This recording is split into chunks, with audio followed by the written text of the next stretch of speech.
coach just last year added to the winning tradition of his program by earning the team's 10th. What it means to our Tennessee coaches, and especially the American Cancer Society. My name is Jason Fitz. This is Gala. Together we host Brayden and Fitz on ESPN 102.5 The Game. So if you listen in Nashville, yeah, no, you can make us for that. Make all the noise possible. So shameless plug from 6 a.m. to 10 a.m. Make sure you listen to ESPN 102.5 The Game to hear us rattle on. And I know we have important things to get to, but we had a debate before we started up here and it got heated. Which is normally how we start every morning. That is fair. Yeah, it always starts with some stupid argument about something. It feels like tonight was about cookie versus brownie, and we can't solve this debate, so we're gonna let you guys solve this for us. See, we're already getting brownie yells. The cookie is underrated. That's all I'm saying. So if you are a cookie supporter in this battle, make cookie noise. Now where are my brownie people at? Did cookie really just get beat? Wait, there's more variety of cookie. I mean, you don't just have one kind of cookie. Look at your plate. You got multiple kinds of cookies there on your plate. Like there's special brownies? I'm not, are we sure? One more time for cookies. Cookies! And the brownie! This will be a great debate. We're going to have this debate all morning. 4 hours tomorrow morning, brownie versus cookie. Cookie versus brownie. There's no sports to talk about. Nothing big's going on. Nothing's happened this week at all.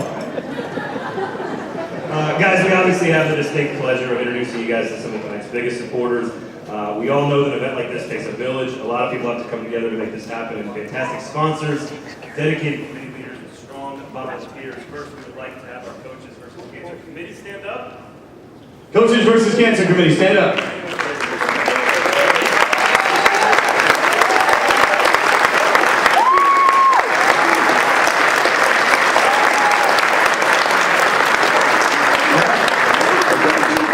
And this is the moment where, see, this is important. And I know you guys hear a lot about sponsors every time you come to one of these things, and it sort of rattles through. This is important because it takes a lot of people to make this moment happen tonight. Without the help of a lot of different companies, without the help of a lot of different people, we're not even here. So we want to recognize the incredibly generous companies who, before the night even started, dug deep into their pockets. They donated so much to the evening of the American Cancer Society. First and foremost, our presenting sponsors, and everybody's favorite biscuit, the Loveless Cafe.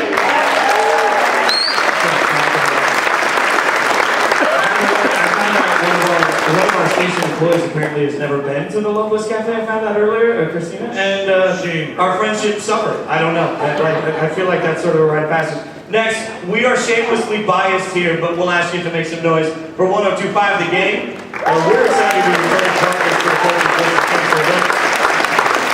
And at night we said, tune in all day to hear us, and then 3D on after us, Jared and the GM on after that. You can hang out. We're live and local, 6 a.m. to 6 p.m. every day. You want to give them the Twitter accounts too? Yeah, well, I mean, maybe. Just give me time. It's early. We'll argue about brownies and cookies. Also, of course, the Ingram Group has obviously generously sponsored tonight's event as well.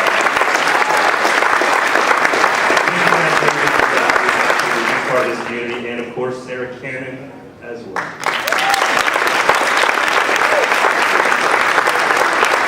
They actually had an entire fundraising event earlier, and 300 employees showed up, including Bryce Drew, of course. And so let's hear it for the whole team again once again. Also, last but not least, of course, everyone's favorite, the food and the drinks. So thank you again to Loveless Events, Hattie B's, Goose Island, Tito's Handmade Vodka, and Cork Doors. For the food and drinks, everybody.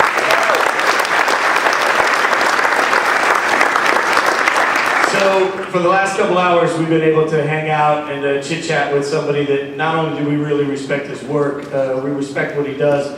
He's one of the more knowledgeable guys, I think, at ESPN that works around college basketball. And we're really proud that he's part of this event, somebody that we get to call a friend. Sean Farnham, ESPN college basketball man. I'm so nervous now, I can't even handle it. And not only that, look at how dapper he looks. I mean, he didn't get the national dress code memo, because he looks, I mean, we wear shoes on point.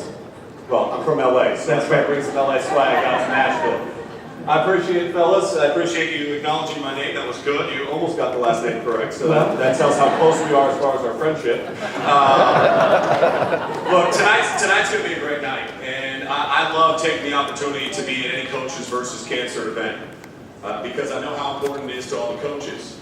That's the first aspect, the commitment that all the coaches that are here in this room and those that are around the country in college basketball and their commitment to Coaches versus Cancer does amazing work because it fundraises so much money for what is a just outstanding cause. I've been fortunate over the last couple of years to be part of Lon Kruger's event, which is in the springtime out in Las Vegas. We play a couple rounds of golf. It's at the MGM. It's really nice. They do a great job raising a ton of money. And so when they asked me, do you want to come to Nashville to do this? And I was like, let me see. I love Nashville. Check. Love Coaches versus Cancer. Check. And get to see Bryce Drew's team practice. Check. Okay, this is 3 check marks for me. I'm good to go. So I signed up to be here. But the other aspect of Coaches versus Cancer that people often forget is it's not just about the money that's being raised. It's about the work that is being done. And that's truly the best aspect of Coaches versus Cancer. I'll use my father-in-law, for example, and the advancements that are being made in cancer research. My father-in-law has had cancer now for 12 years. And they gave him 5 years at most when he got it. And then he went through all of his chemotherapy, and then his cell kicked in, his P17 cell kicked in his body that rejected chemotherapy. And they said, you know what, we've got nothing else for you, it's, we wish you the best. And we were devastated. And then all of a sudden there was this trial med out of Bethesda, Maryland, that somebody found out about at his hospital, and they got on that. And then the next thing you know, it put him in a good position, and he was coming back, and he was living, and his quality of life was great. And then guess what? That one broke down his immune system. And here we are 3.5 years later, and guess what? Now there's another pill. There's another advancement that is giving quality of life to cancer patients. And his story is not one of those stories that's rare. It's what's becoming more normal because of everything that all of you in this room are doing tonight. And I think all of you deserve a round of applause for being here and being part of this great event, but also these coaches who have made such a strong commitment.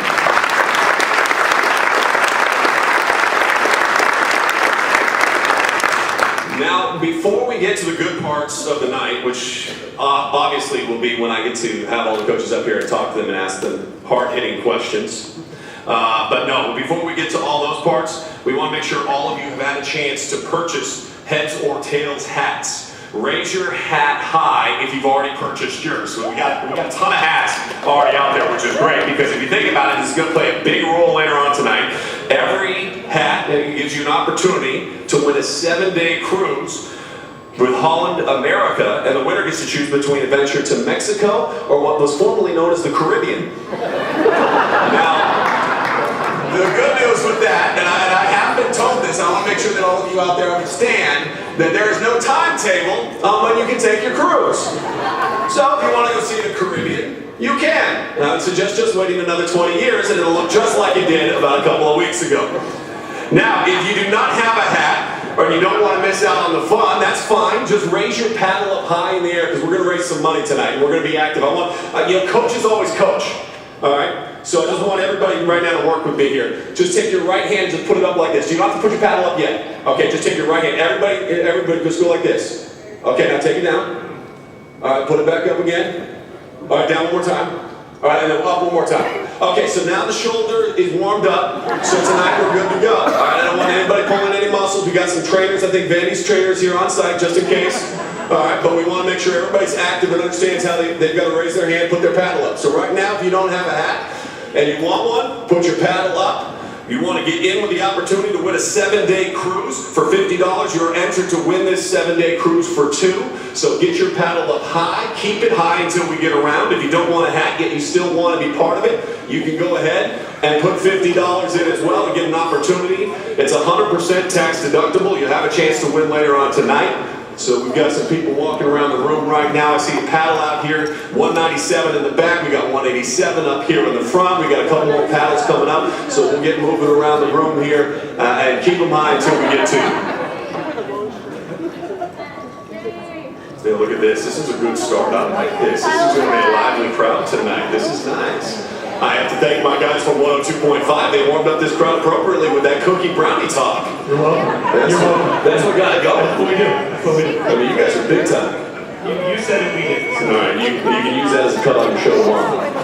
We will. Repeat it. All right, they're really good, trust me. I've been on their show half a dozen times in the last 2 weeks now. Actually, it'll be probably in three weeks I'll start coming on again. Okay, media day, I'll be back.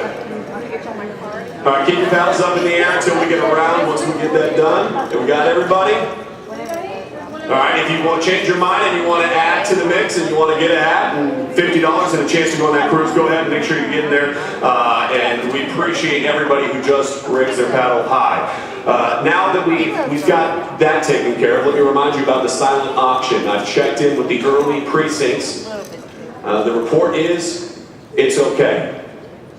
And I said, okay? I said, yeah. Well, so what's okay mean? That we can do better. I was like, okay, I agree. Then that's just okay. And okay's not good enough for Rick Marge. You're not playing at Tennessee if you're just playing okay. You're not going to the NCAA tournament with Steve Forbes with just playing okay effort. You got to play better than that. So I think we need a little bit better effort on the silent auction item. So as you check your phone throughout the course of the night, and again, I'm going to assume that anybody that's looking at their phone tonight is looking solely for the purpose to see where their bid is online. All right. So keep checking your phone. But keep bidding, and let's raise a lot of money tonight. There's some great auction items out there. I saw a couple of ladies that were out there. They were looking at the dog portrait. I don't know where those ladies are right now. Yeah, right down here. You guys were all into that dog portrait out there. That was nice. That was nice. There's a couple of autographed guitars from Luke Bryan out there. We got Blake Shelton, Carrie Underwood, Garth Brooks. You've got some Smashville stuff. I'm being told to be quiet and not mention which one did you bid on. Okay, she bid on all of them. And the good thing is they're all priceless, so keep raising it up so she keeps spending a lot of money tonight, okay? Alcohol for the lady in the front with the Coaches versus Cancer hat on and extra popcorn for her. All right. Now the part we've all been looking for, though, is our coaches. Tonight is not only about all the hard work that everybody behind the scenes has done to put on this great event, but it's also a commitment that is made throughout the course of the year. It's why coaches choose to support the American Cancer Society. So without further ado, let's talk about the men of the hour, the people that are here. Starting with a coach that literally has his school right down the road from here, not across the street, so that rules out Bryce. We'll get to you in a second, Bryce. Easy. Just 1 year at Vandy. You're not going to be announced first, okay? Calm down. All right, instead, we're going to go with the coach from just down the road from Belmont, Rick Bird, who ranks 6th all-time among active NCAA Division I head coaches with career victory number 754 underneath his belt.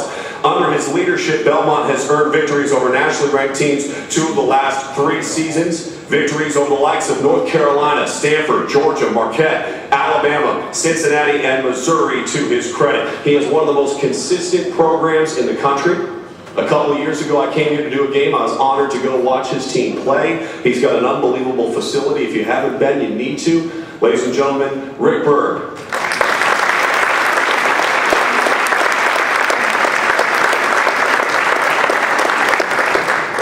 Next up, we go to the NAIA ranks. Not since the days that I was at CBS Sports Network calling the tournament in the College of the Ozarks or in downtown Kansas City did I get to celebrate the NAIA. It is a great brand of basketball. If you don't know what the NAIA is, get out there and support because they do a great job with their talent, and their students are very passionate about their schools, and there's no difference when it comes to this one. From Martin Methodist College, Scott Combs is with us tonight. He's the lone representative from the NAIA. He has 3 national tournament appearances in his 5 years at Martin Methodist College. Scott Combs.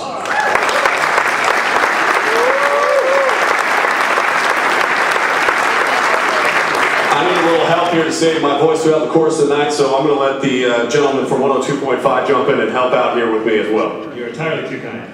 Next up, Lipscomb's Casey Alexander. Coach, if you can give us a stand up there. Coach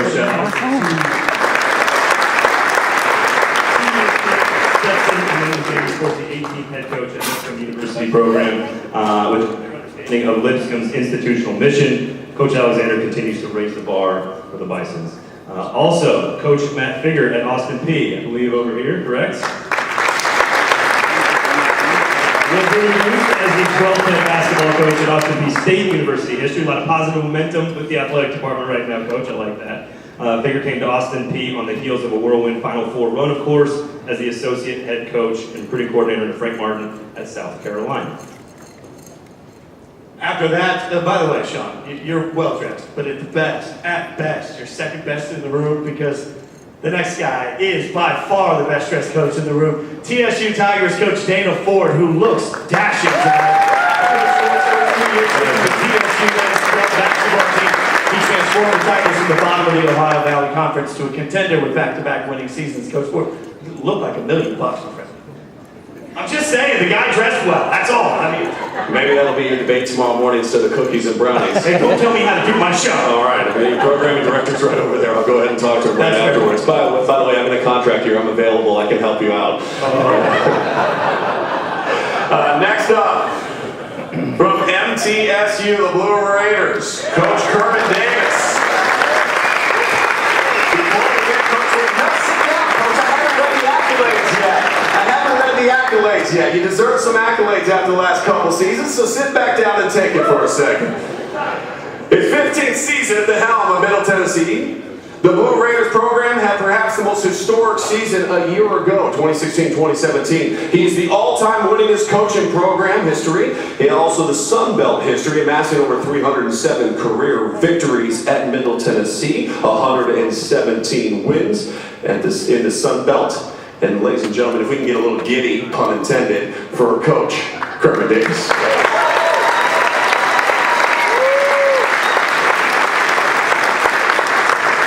Next up for us is the leader of the Vols. He is Rick Barnes. Coach Barnes was handed the reins to the Tennessee program in March of 2015.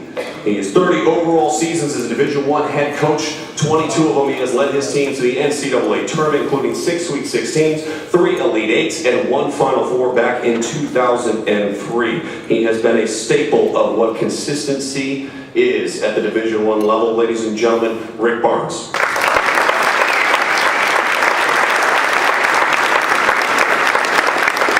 Next up, we have Coach Anthony Stewart with UT Martin. Coach, stand up. I'm not unlike you. I think the coaches should just stand and dance the whole time.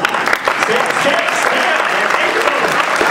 Coming off one of the most successful seasons in program history, Anthony Stewart's in his second season as head coach of the UT Martin's men's basketball program. After his debut season, Stewart was selected as one of the 21 finalists for the National Coach of the Year award given annually to the nation's top Division I minority head coach. Great job, Coach. Y'all make some noise.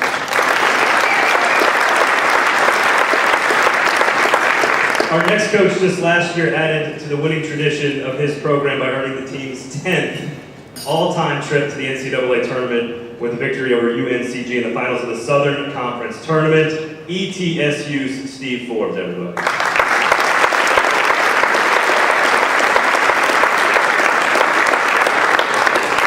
All right, so our final two coaches that are going to get recognition here tonight, both of them don't need any introduction. The first up is from right across the street where I just watched his team practice.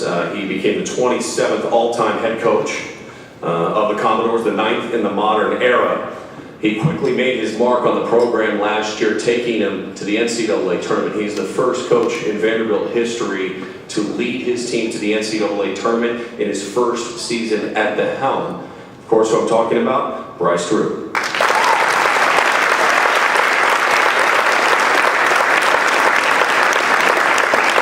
Now, they got a lot of nice things to say about this last coach. I don't. Because he ruined my sophomore season at UCLA. It was down 1998, Tropicana Fields. It was horrible rain, the stadium wasn't done, there was mud all over the place, it was nasty. Baron Davis had just torn his ACL against Michigan. And this coach had the audacity to come out and press our team. Consistently. And run us off the floor.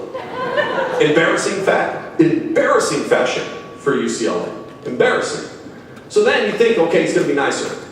So the next year we go to Puerto Rico. And we're down there playing. And I check into the game. And it's the first time as a junior that I got to check into the game in the first half. I'm watching on the bench and Coach Lavin looks at me and says, "Sean, get in the game." I said, "All right, yes, I got in, Coach.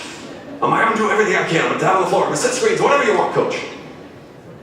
And then this coach subs and puts a new guy in. So I'm not guarding who I was watching. No. He brings in Jamal McGuire. And I'm thinking to myself, I'm 6'6". I got to guard this guy? He's a pro. Now, luckily, there was a picture taken during the course of the game, and his son was guarding me in the picture, so I looked like I was really big, so it was good. But at the end of the day, we lost again and ruined my Thanksgiving the following year, so I really appreciate that. But he did win a national championship in 1998 with Kentucky. He's now in his second year at the University of Memphis. He's a legend in the coaching fraternity and one of the best in the business all around. Just a great guy. 18 years as a head coach. I joke, I kid, but he is one of the best. Ladies and gentlemen, Tommy Smith.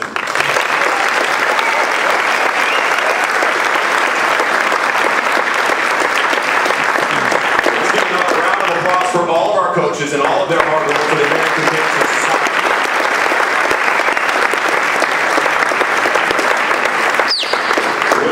From them later on when they get up here and I get to put them all in the hot seat, and it's going to really be steaming hot. No, it's going to be very easy and very polite, and they're going to have a great time because we're going to talk about their teams and the upcoming season and get you a little bit more knowledge about what you can expect from all of these coaches and their teams this upcoming season. With that, a round of applause for host number one, host number two, Braden and Jason. Thanks so much for joining us.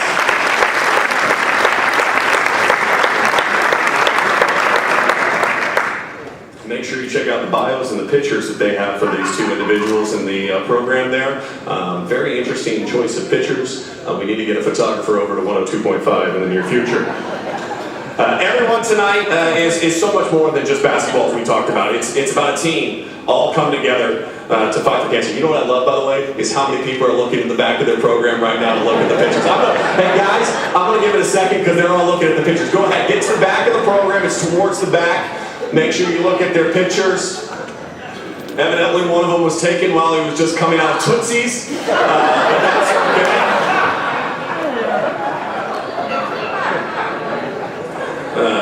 They made fun of mine. I said airbrushing is a tremendous asset that ESPN has.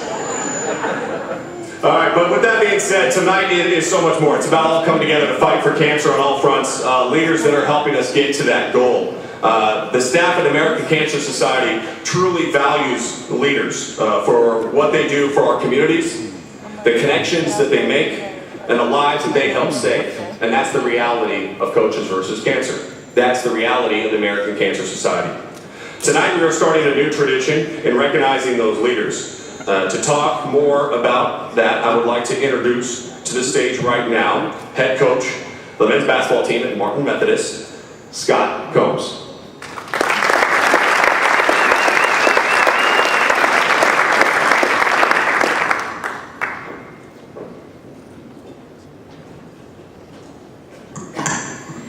All right, can everybody hear me? Good evening. Thanks for having me here tonight. I'm no different than anybody in here when it comes to knowing someone close to you who's had cancer. My mom, Virginia, lost her battle 11 years ago to CNS lymphoma. Growing up in a household of educators, my dad did teach me the game of basketball, but my mom and my sisters were there along for the ride. Back when I was being recruited, this was 27 years ago, no cell phones, no texting, no emails or Facebook, but we did have a phone in the kitchen with no caller ID. The time was going to come, we were going to get calls, hopefully from a college coach, and my mom was going to be ready. We had that notepad, and at the top, university and college, then the coach, and then some notes. And the first coach to call the house was Valparaiso and Homer Drew. The second coach was Austin B. and Dave Luce. And the third coach was Mizzou and Norm Stewart. Some of the greatest and fine men that I know. And all three battled cancer. It's hard to fathom that these men would one day battle that disease. Yet more notable than the diagnosis, these men have fought with grit and tenacity. And I can personally attest to that. To think that my coach at Mizzou started all this with making three-pointers means something special. To this day, I'm very fortunate for all those calls and lucky to have played for Coach Stewart and Coach Luce. And if they would have had that fifth-year transfer rule back then, maybe I would have played for Coach Drew. I've been hoping that this day would come, a day where I could thank, honor, and praise someone that has truly been the person next to me, or next to my parents, that has meant the most to me. I'm not sure I've actually been able to convey the leadership, the loyalty, and friendship that he's meant to me. Although I never imagined that speaking at a cancer event would be that opportunity. But that's just it. Sometimes bad things happen, so we can't achieve our higher purpose. His fight against cancer is much like his coaching career. It's filled with family. Together they keep each other laughing and fighting back. And even side by side with his granddaughter, Ryan. Rally for Ryan and her foundation are truly changing and shaping the research and funding of pediatric cancer. Family is what would buffer a loss, and now family is what beats cancer.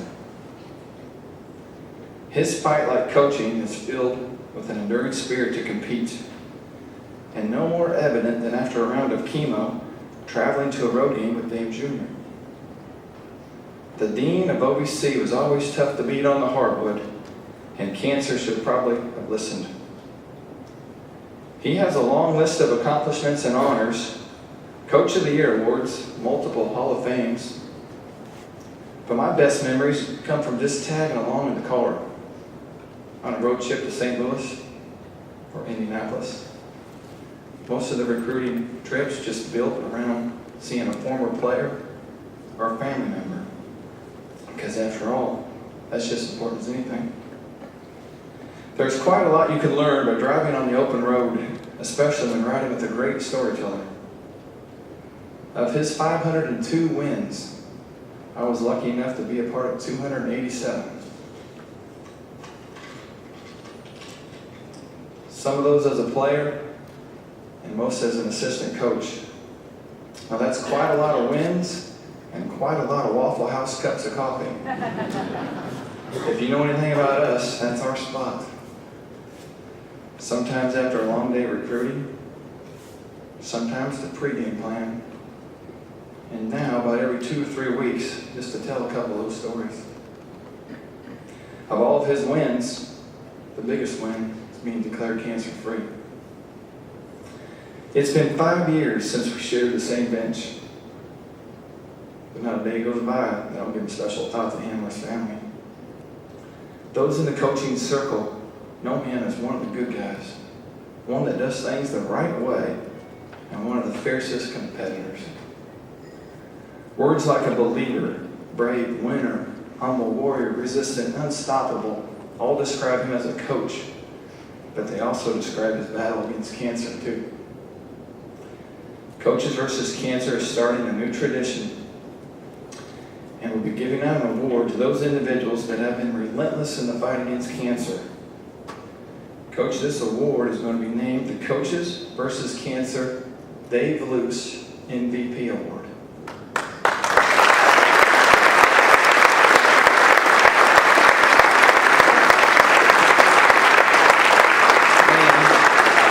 It is only fitting that the first recipient of the award go to my coach, Dave Luce.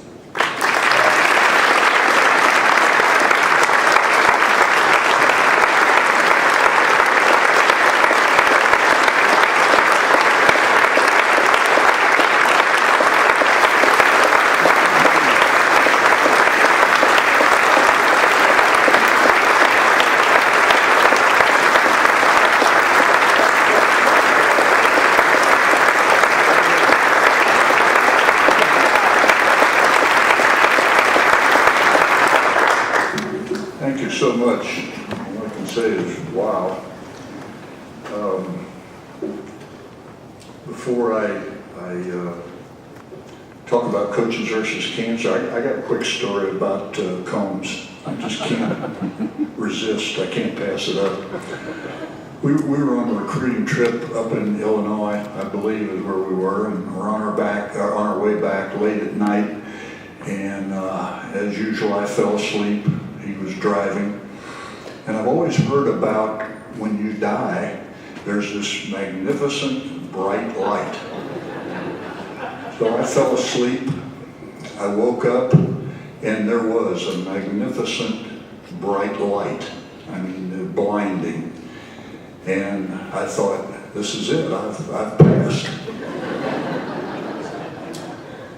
I hadn't passed because shortly after that I heard a voice that said, hey coach, I got a couple of free chips in the mail, you mind if I cash them in? We were at the casino.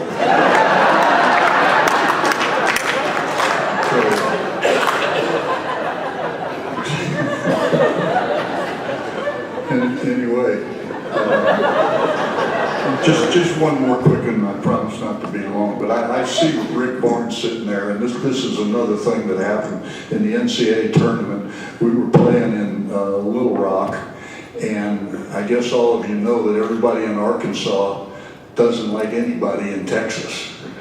So they asked the coaches to, as the introductions were made of the coaches, to go to mid-court and to shake hands. Well, the place was packed, and as we walked toward mid-court to shake hands, they started booing Rick real badly. And he didn't miss a stroke. He walked up to me, shook hands. He said, what'd you do to these people?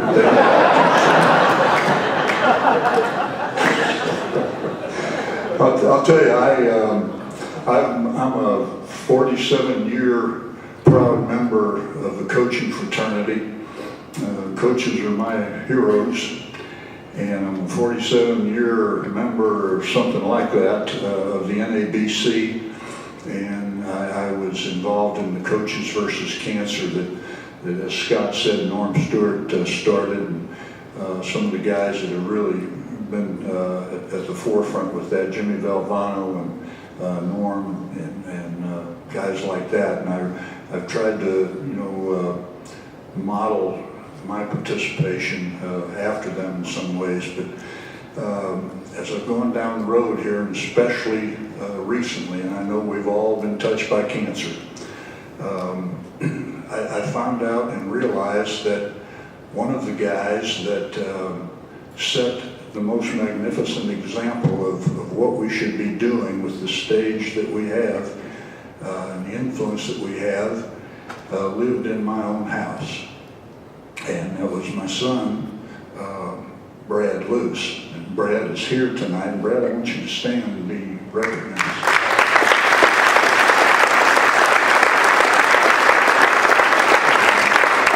2 years ago, just about this time, long story short, Brad's 5-year-old daughter and my granddaughter, Ryan, was diagnosed with neuroblastoma. And, it was shocking. I mean, it's painful and hurtful and shocking in a lot of cases when an older person is diagnosed. But at 5 years old, I just didn't get it. And Brad and his wife Jen could have wallowed in self-pity, but he told us from the beginning, anybody that's in Ryan's presence is going to have a smile on their face, and we're going to work. If there's a 1% chance, we're going to be in that 1%. And that's the way they've approached this and battled this thing. It's been unbelievable. And I've heard Ryan has been through 2 years of chemotherapy, immunotherapy, you name it, she's been through it. She's had to really grow up in a hurry. But they went to work, and part of what they did was Brad and Jen found out everything about cancer that they possibly could. And in the midst of doing that, they found out that of the $5 billion, correct me if I'm wrong, of the $5 billion that's raised for cancer research and so forth, only 4% of that money goes toward pediatric cancer research. So the stage was set for what they did next.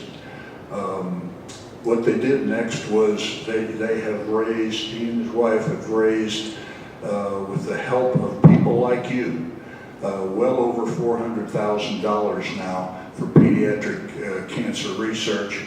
That's what I call a commitment.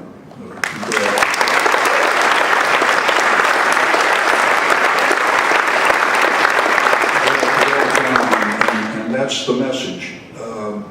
It's been unbelievable, the support that they have received from the Mizzou community, from the Austin Peay community, from the OVC, and from people across the nation. It has been unbelievable. I could go on for a long time, but we want to hear these coaches. But they've gotten great support. I heard he was the commencement speaker at Austin Peay recently, and I heard him say, here's what you have to do. You have to have great faith. You have to understand that, as was mentioned earlier, that there are tremendous new advancements in cancer treatment, and you have to believe. You can't quit fighting.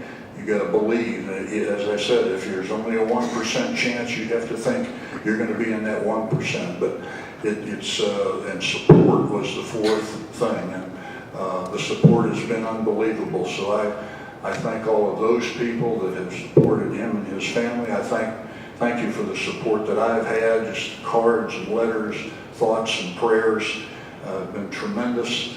The good news is, as he said, my granddaughter is doing well. There is no active cancer right now, and I'm feeling good.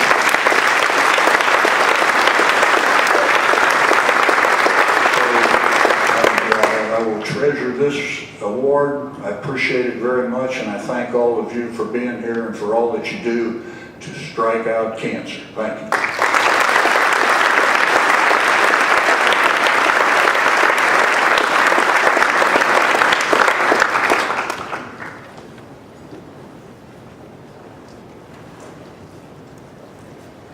That's why we're here. I mean, stories like that is why we're here. Okay? And as much fun as we hope to have tonight, there's still going to be a lot more fun. Hopefully make you laugh at least 1 or 2 more times. If not, I'll call the guys back from 102.5 and see if they can make you laugh. But that's why we're here. One more time, a round of applause for Coach and his family.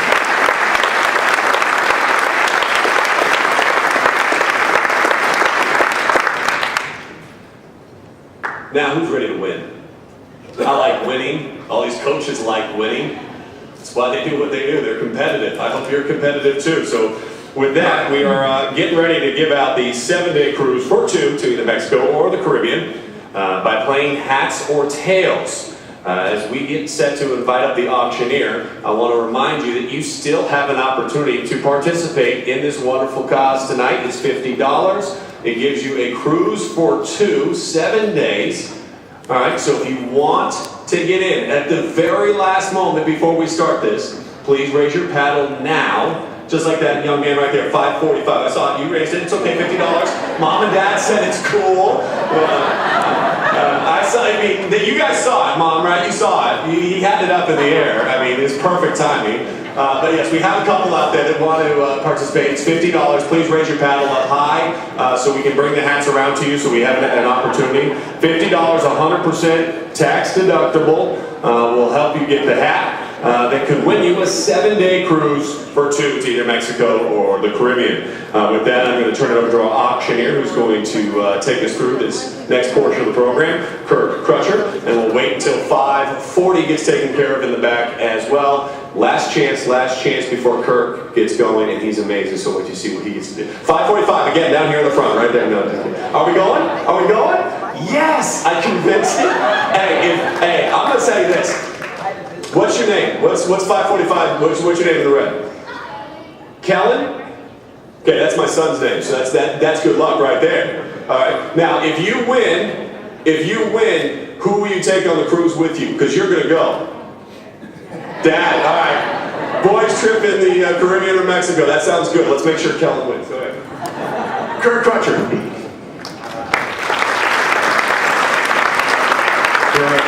Such a pleasure to be here tonight. This is very much an audience participation game. Now, I have enlisted the coaches. There's nothing complicated about this, but it is somewhat on the honor system. And although it is the honor system, we're going to have our eyes on you. And our coaches are helping watch to make sure that there is no cheating.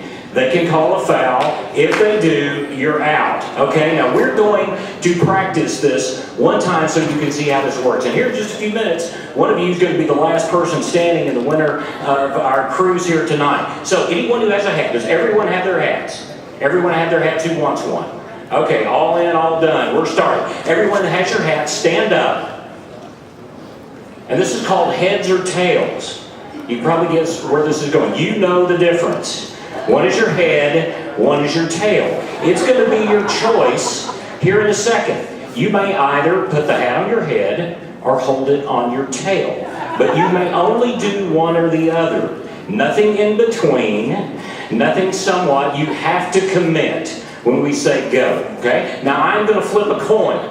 And if it is heads and it is on your head, you may remain standing. If it is tails and is on your tails, you may remain standing. And we will do this until the last person standing. And I think Coach Smith is going to come up and help me when we get into the later rounds. So let's get started. Let's try it once as a practice round. You ready? I'm going to go 1, 2, 3, go. You make your choice, and then we'll go. 1, 2, 3, go. It is heads. Okay, now that's just for practice. But you see how it works? You see how it works? Okay. All right. Let's get a couple of rounds into this, and I'll get Coach Smith to help me out. Okay. First round. Is everyone ready? Everyone ready? All in. 1, 2, 3, go. It is tails. If it's on your head, sit down. That's okay. All right. Second round. This is kind of like the tournament, isn't it? In a sense. Okay, second round. Everyone ready? All in. 1, 2, 3, go. It is heads. You're on the tail. Sit down. How many we have left? How many? Okay, we're getting close. Coach Smith, why don't you come on up? We're getting close. All right. I'm going to let Coach Smith flip it and call it. All right, is everyone ready? 1, 2, 3, go. It is heads. Okay. Now, this is also like rock, paper, scissors. When we get down to our lower ones, we can't have a complete tie. We'll just go on. What are we down to? How are we down to? We're getting close. Okay, we ready? All in? Ready, Coach? 1, 2, 3, go. It is heads.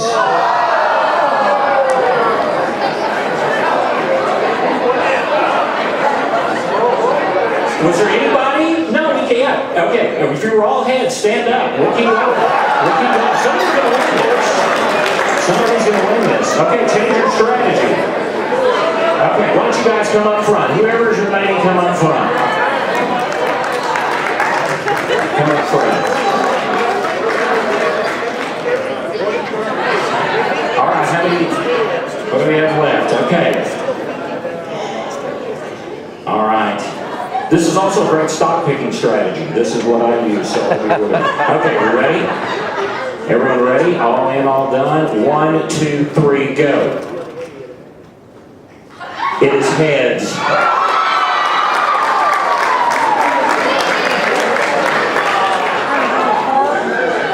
We're down to 4. We're at the final 4. We're at the final 4. Coach has been there before. Pressure's on. Are we ready? Now you've got to commit. 1, 2, 3, go. It is tails.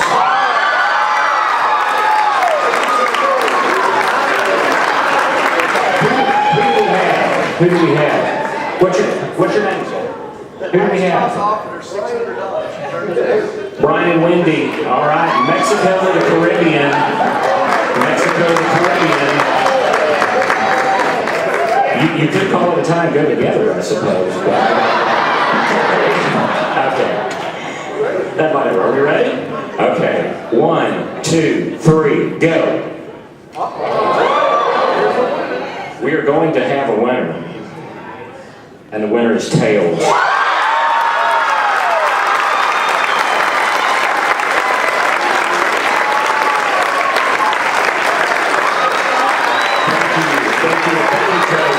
Congratulations to our winner.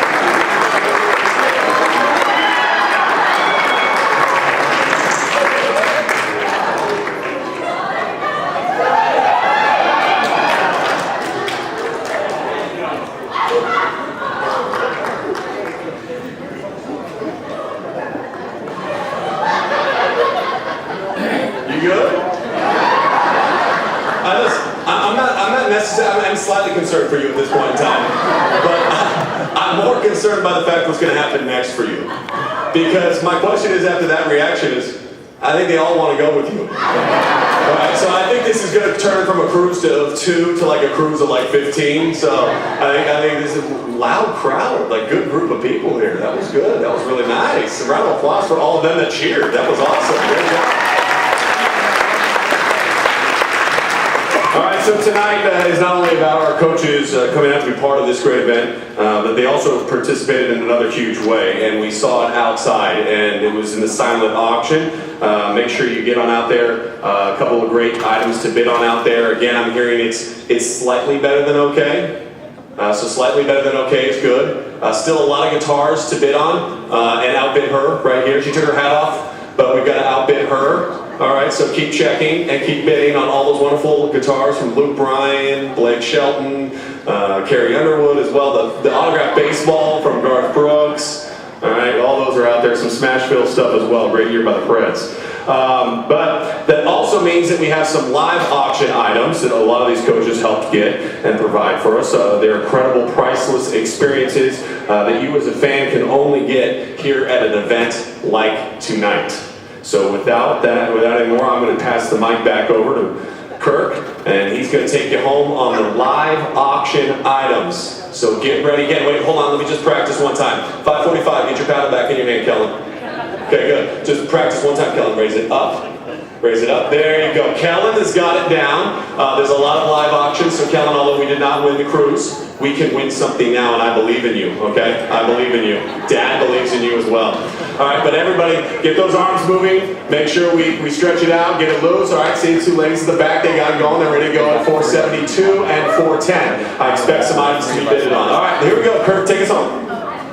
Our coaches have done a fantastic job bringing you some very unique, these are things, a lot of we consider that money can't buy. These are once-in-a-lifetime trips, experiences that any basketball fan would love. Certainly you want to support your team, but I'll tell you there's a lot of love to go around here. If you're a basketball fan, bid on these items. We only have 4. You can always adopt a team. Our spotters, where do we have our spotters? We have John. See our spotters right here? Don't be shy. Raise your paddles high. Make sure, spotters, that I know you're in, so don't be shy. Our first item coming up tonight. We are going to start this with a once-in-a-lifetime opportunity for a TSU fan. I would disagree. I don't think it's just for a TSU fan. I think it's for just a basketball fan in general. This is an opportunity to travel with the TSU basketball team to their KU game on November 9th. Now this is a big game. This is starting it all off, right, Coach? You're going to be at Allen Fieldhouse. You will fly with the team to Kansas City. You will have lodging with the team, joining in on team meals, attending a walkthrough to shoot around, and enjoy behind the bench seating for a game. This is for you and a guest. I was talking with Coach a few minutes ago, Coach Ford. He said, if it's not going real well, you could maybe even coach the team. Right? He's going to sweeten the pot. And I asked him also, I said, you could maybe even get in, and play some a little bit at the last. I don't know if the NCAA will let us do that, but hey, he's going to sweeten the pot. But what an incredible opportunity. So if we are ready, let's start the bidding at $1,000. Who do you get $1,000? Who do you get $1,001? Who do you get $500? $500. Who do you get $500? Who do you get $500? $1,000 at the back. $1,000 now $1,500. $1,000 now $1,500. Who do you get $1,500? $1,000 now $1,500. $1,000 now $1,500. $1,000 now $1,500. $1,000 now $1,500. Come on, folks, the trips that cost you that. $1,000 now $1,500. You can get $1,500. $1,500. You can get $1,500. $1,000 now $1,500. $1,000 you can get $1,500. You can get 15. 15 once. Come on, guys. $1,500. $1,500. 1,000 out, $1,500. 1,000 going once. 1,000 going twice. Sold it. $1,000. 193.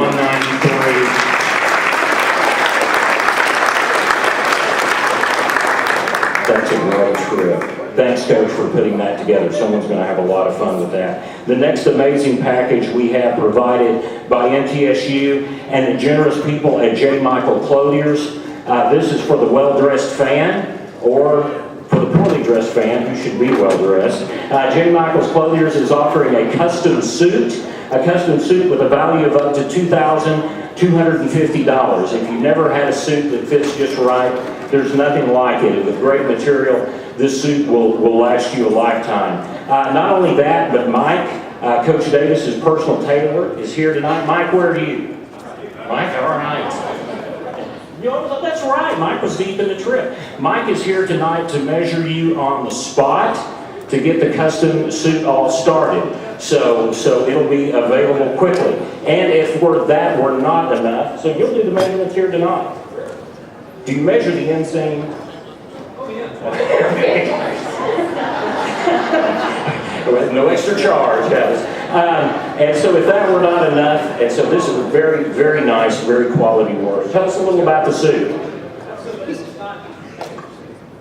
This is a virtually handmade suit. So there are a lot of people who are making made to measure. A lot of people who say they're making custom. But you can tell by how good Kermit looks in his clothes. If we make him look good, we can make anybody look good. Kermit asked me, he said, can you make them to where they're too short and too tight like Sean's? We'll make it however you want it to fit. But literally, the guts of this garment is better than 97% of the suits in the world. So it's a fantastic thing. And with that, you can measure the suit tonight, then you can wear it. 2 bench seats when we play Vanderbilt and Memorial, which I don't look forward to that one. All right, or we play Ole Miss at home. So there's 2 bench seats, but you got to wear the suit and bring a guest with you. All right. Okay. Here we go. Fantastic. And actually, if either Vanderbilt or Ole Miss, is that correct? It's their choice. They can do one or the other. Fantastic. Okay. And Bryce, you can be a Vanderbilt, but you can't wear a black and gold tie with the suit. All right. I have suits that are too short and too tight, but that occurred naturally over time, so they weren't measured that way. But the value of the suit's $2,250. So you're looking, and that's without setting at it. So this is a great opportunity. All right, let's get the bidding started. Let's start at $1,000. Who do you get $1,000? $1,000. 1,000 out there. Who do you get 1,000? Who do you get 1,000? You gotta let me know. Got 1,000. 1,000 right here. 1,000 out. 1,000 out. 1,500. 1,000 out. 1,500. 1,000 out. 1,500. Who do you get 1,500? Who do you get 1,500? 1,000 out. 1,500. 1,000 out. 1,500. 1,250. Who do you get 1,250? Who do you get 1,250? We get 1,000. Now 1,250. 1,000 out. 1,250. 1,250 right here. 1,250 out. 1,500. 1,250 out. 1,500. Who do you get 1,500? Who do you get 1,500? We're not even up to retail on the suit yet, folks. 1,200, 1,250 now, 1,500, 1,200 now, 15, 15 right here, 15 now 2, 1,500 now 2, 15 equal 2, 15 equal 2,000, 15 equal 2,000, 1,500 now 2, 1,500 now 2, almost up to retail on the suit alone. 1,500 now 2, 1,500 now 2, 1,500 now 2, 1,500 now 2, 1,500, 1,750 once. 1,750 once for you, $250. 1,750 right there. 1,750 now too. 1,750 you get two. 1,750 now too. You once, you're out, sir. 1,750 now too. 1,750 now too. 1,700 you get 1,750. 1,750 now too. One time to you two. One time to you, sir. Okay, 1,750 going one. 2 now 2,250. 2 now 2,250. 2 now 2,250. 2,250. I got 2,250. 2,250 to you once.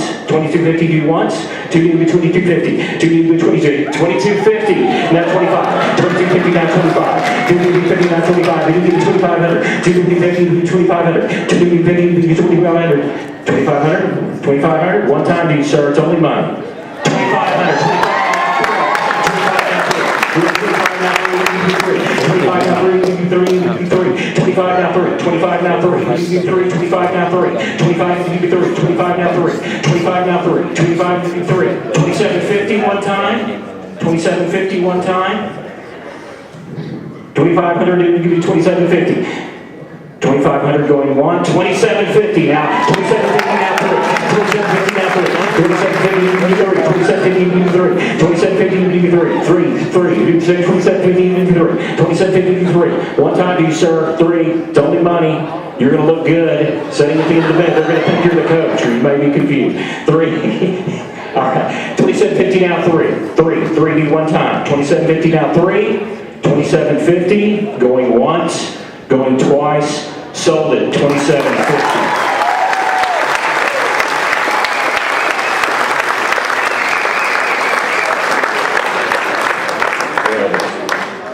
Next up, another great travel opportunity from Lipscomb University.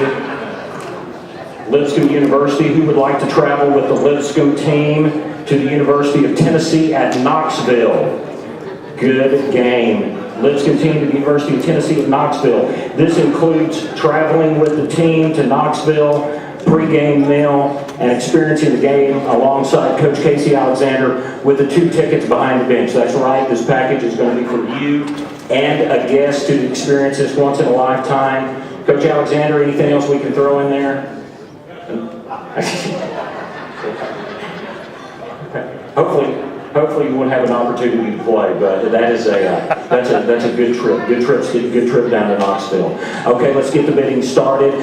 At $1,000, who can give $1,000? Who can give $1,000? $1,000, who can give $1,000? 500, 500 down, 500, who can give 500? 500, who can give 5? 500 down 6, 500 down 6, who can give 6? 500 down 6, 500 who can give 6, 500 who can give 6, 500 down 6, 500 6, 6 now 7, 6 now 750, 6 now 750, 750 now 1,000, 750 now 1,000, who can give me 1,000? 750 down 1,000, who can give me 1,000? Who can give me 1,000? 750 now 1,000, 750 now 1,000, who can give me 1,000? 750 now 1,000, who can give me 1,000? 750, 1,000 now, 750 now 1,000. One time to you, sir. One time to you, sir.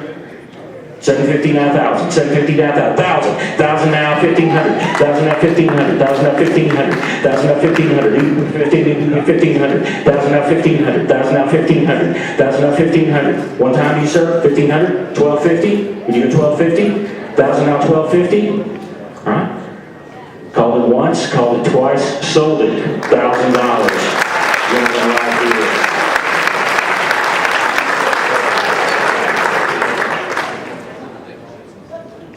Also, everyone remind you, if you didn't get something you want in the live auction, we still have some amazing items, including some trips from our coaches in the Super Silent Auctions. We have some great UT swag, some Memphis tickets, and some one-of-a-kind Coach for the Day experiences. So be sure and check those out after our program. The Super Silent Auction will close at 9:15. Our last auction item tonight. Our last auction item tonight is something that is extremely unique. We're sure that most fans in the room, or almost every fan in the room, is familiar with the great coach John Wooden. He won 10 NCAA national championships in a 12-year period as the head coach at UCLA. And he is the first coach to be inducted into the Basketball Hall of Fame as both a player and a coach.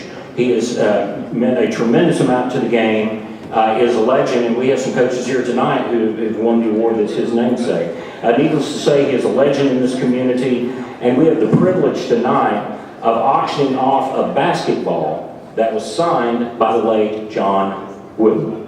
This ball was donated by our friends and great supporters, Todd Coons, on behalf of his wife, Theresa, who is a survivor, and Mark Miller from the band Sawyer Brown. So if you are a collector, this is a must-have for your collection, and if you're not a collector, this is a great way to start one, but they're not making these anymore.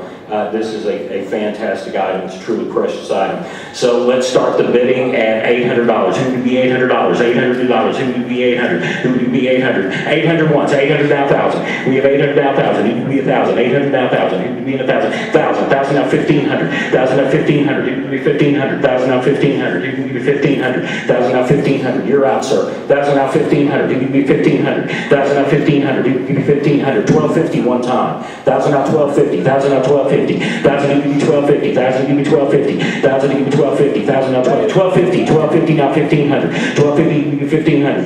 1500. 1500 now 2,000. 1500 you give me 2,000. 1500 you give me 2,000. You give me 2,000. 1500 now 2,000. 1500 you give me 2,000. 1500 you give me 2,000.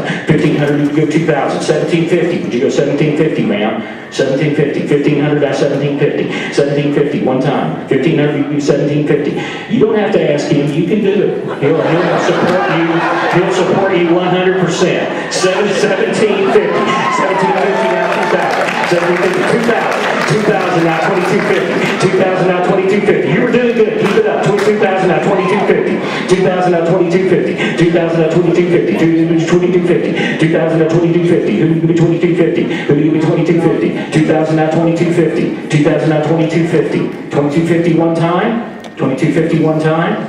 2250 right here. 2250 now 2,500. 2250 now 2,500. You can get 2,500. 2,500 you can get 2,500. You can get 2,500. 2250 now 2,500. 2,500 now 3. 2,500 now 3. You can get 3,000. You can get 3,000. 2,500 now 3. 2,500 now 3. 2,500 now 3. You can get 3. You can get 3,000. 2,750. You can get 2,750. 2,500 now 2,750. 2,700 now 27. 2,500 now 2,750. You can get 2,750. 2,750. 2,500 going once, 2,500 going twice, sold it to the lady.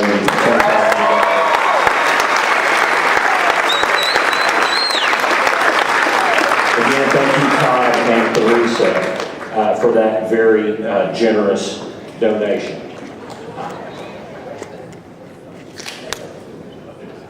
If anybody can go out and get a bottle of water for Kirk, that would be really appreciated at this moment. How about a round of applause for Kirk for the great job that he did up here?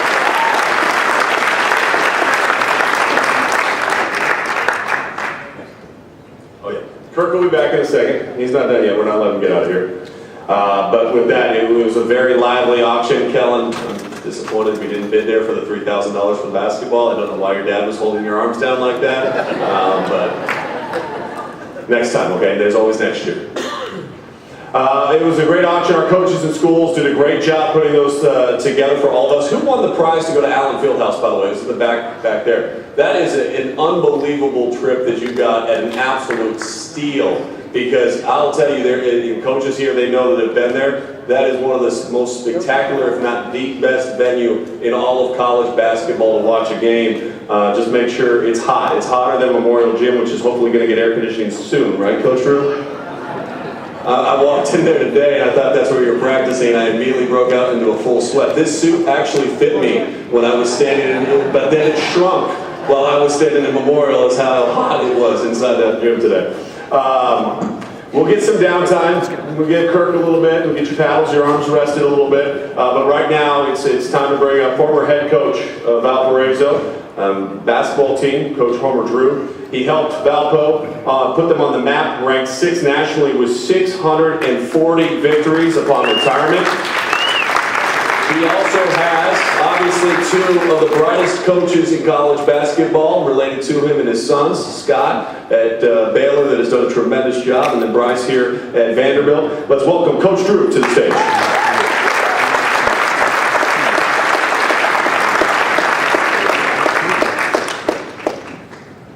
Thank you, Sean. It's my pleasure to be here this evening.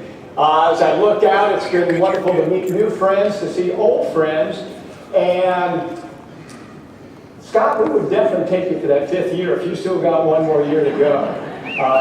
Enjoyed watching him play, grew up in Indiana, and have marveled at his success and in coaching success and with the family and now a child in their household. So wonderful to be with you, Scott. Dave and I grew up in St. Louis. I followed him. He was in high school at Melville High School. I was at Lafayette High School. Then he got into college. I got into college. So it's always been wonderful. We played him a couple of times, and it was always an honor to play against his teams that were well-disciplined, well-coached, and hard-fought games. So I feel very fortunate to be here to honor you, Dave, on this evening, and especially Brad, to you and your family and what you all have gone through with your daughter. That will be added to the prayer list by sure. But my privilege to be here. You're not done. You are not done.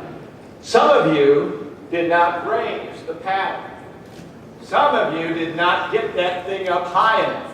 So in basketball, we always start with a warm-up. They're out there doing layups, they're stretching and that. So once you get the paddle, those of you who have paddles, get it in your right hand. All right, everyone get it in your right hand. Now I want you just to kind of bring it up. Okay, bring it up. You got to bring it up high. Very good. Kellen's got the idea over there. Bring it down. Switch over to your left hand. Bring it up slow with your left hand. Very, very good. And now you may bring it down. What we're going to do is I go through some thoughts, some experiences with you. When you hear the word cancer, I want you to go quick and high. Okay? You can go left, you can go right, with either hand that you want. But you hear the word cancer, ooh, slow, slow. Come on now, Nashville, when you hear the word cancer, good, high, quick high. Got to get it up. Athletes today are quick and they jump high. So just remember, when you hear the word cancer, all right, get them up high. You're going to need that for later. You got to raise them higher than that young man in the red shirt over there, okay? So get your hands up high. Want to take you back to the year 2011. 2011. I was diagnosed with prostate cancer. Ooh, you're good. You're good. Very impressive. You're coachable. My wife, Janet, who's here this evening, was diagnosed with bladder cancer, which followed with breast cancer. Good, very good. Mine was easy. We caught mine early.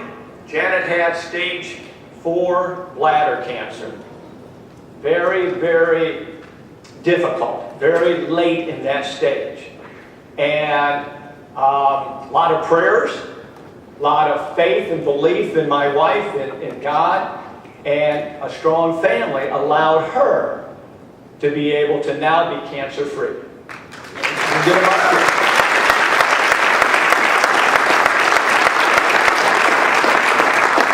Now what was unique was that we both had cancer at the same time. In fact, good job, thank you for remembering that.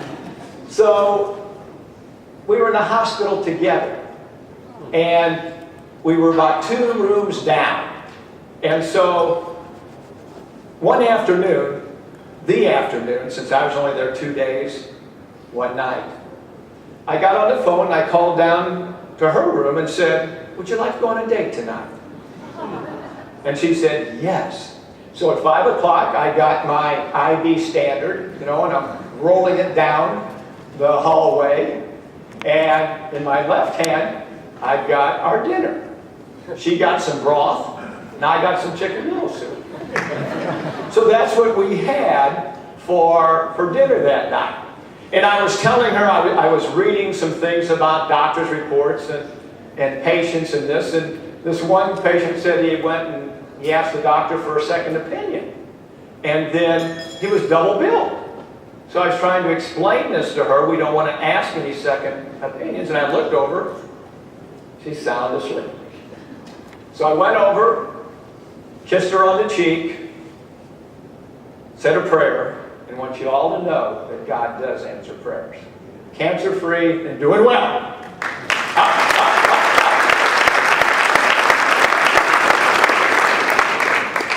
One of those key reasons, besides her great faith and belief, was that we had a wonderful family. We had 3 children, and luckily 2 of them are here tonight. My daughter Dana with her husband Casey, my son Bryce with his wife Tara. And these 4 plus Scott and his wife Kelly were there as caregivers. And we'd always been a tight family, but this even brought us tighter, and it just elevated to them because they ended up taking care of Mother and Dad. And I was very, very proud of how they helped. And without them, I'm not sure both of us would have made it through this. We always need support, we need family, we need the love. I was there, as I mentioned, just the 2 days, 1 night. So when I got out, I ended up spending the night with Janet. And the first night, there was no bed. All there were a couple chairs. So I put the chairs together, and I had my head on one chair, my feet on the other chair. Needless to say, I didn't get any sleep that night. So the next night, I thought I'd get a little smarter. So I go around the hospital, and I found a cot. And I finally get in a cot, which sags very much into the middle. And so now, that's 2 nights in a row that I am just struggling to get any sleep at all. And so, things weren't going real well. So I decided that I needed to take charge. Because in our household, Janet was the head coach. She was the rock, the love, the compassion, the substance to our family. And so after a couple endless nights, I decided I'm going to take over. And so I said, Janet, you got to take that medicine right now. We're going to get you well. We're going to get you healthy. We're going to get you out of here. So I finally got to be the head coach. And then I said, Janet, kiss me. And so I had my way in the household. So that was the only good experience that we had out of that hospital scene. I bring that up because thanks to Caroline and Christina and some of her staff at Hope Lodge, I had a tour. And as we went through the tour, we went to the rooms of where these patients stayed. And the first thing I noticed in the room, and it's like a hotel room, there was a nice double bed and there was a nice single bed. And I asked Caroline, where's the patient? Well, the patient can choose either bed. Who gets the other? The caregiver. I said, let me jump in. Let me jump in that bed. Because finally there's a place for patients of cancer, good, get them on. There's a place for them to go to where their caregiver can go and be with them. Not only sleep in the same room, but on each floor, they have their own laundry room. And so in the laundry room, you can go in and take your clothes and redo them there, and you don't need any quarters. You don't need any quarters to do it. It's all free for the patient and the caregiver. Gave me a tour of the chapel. The chapel overlooks, you have a great view of Nashville and the skyline of Nashville. They've got a workout room for the caregiver. They also have volunteers who come and take the patients and the caregiver to their treatments of the 3 major hospitals here in Nashville. So the volunteers drive them there, get them to their appointment, and you know how. And I've just moved to your city. And I love the people, I love the kindness. I don't like your traffic. And if you go between 3 and 6, you need a volunteer to get you to where you're going. And I'm still trying to learn out that Broadway goes to West End, West End goes to Harding, Harding goes out to 70, and it's all within a 4 or 5 mile area. So the volunteers at Hope Lodge get their patients to and from the treatment. All of this going into Hope Lodge. And the most wonderful thing about it, it's free. It is free. The average cost is like around $50,000 to fight cancer. That's just the average.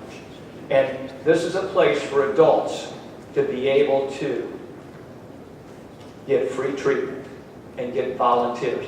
We're proud of Bryce and the basketball team. They took their team one evening to serve a meal. They bought the meal themselves, brought it over, and served the patients for a meal.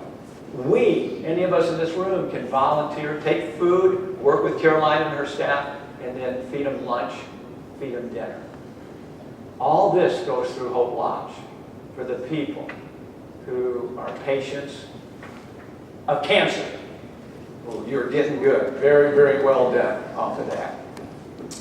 The nice thing is, it's free. Now that all leads us into why are we here this evening. Each of us in this room are very important. In basketball, we call it a team. And to get a team, everyone has different gifts. Everyone has different abilities. On a basketball team, we need someone who can shoot like Scott. We need someone who can play defense. We need someone who can rebound. We need someone who can pass. You put all that together, and great things can happen. So, as we go through this next portion of our program tonight, it does not matter if you give $5, if you give $50, if you give $5,000, you are touching lives. Do what your heart, do what your budget has to work in, but do something to help. You touch lives, you touch people. Most of all, you get a satisfaction, because the statistics are men, as we look across the table, 1 out of 2 of you will have cancer. Women, look across your table, 1 out of 3 will have it. We will all be touched. So whatever fits into your budget, please be generous tonight. Just think, if we, at a basketball game, in an arena, Sean's there calling the game, we look up to the scoreboard and it flashes on, cancer conquered. Cancer, up, paddles, conquered. And we can do that. The research, we're moving forward quickly. Out of the people who develop cancer, many now are going to be able to be cured. So we're making strides. You all are important. So do what you can. God bless you. Good luck and have fun on this next portion.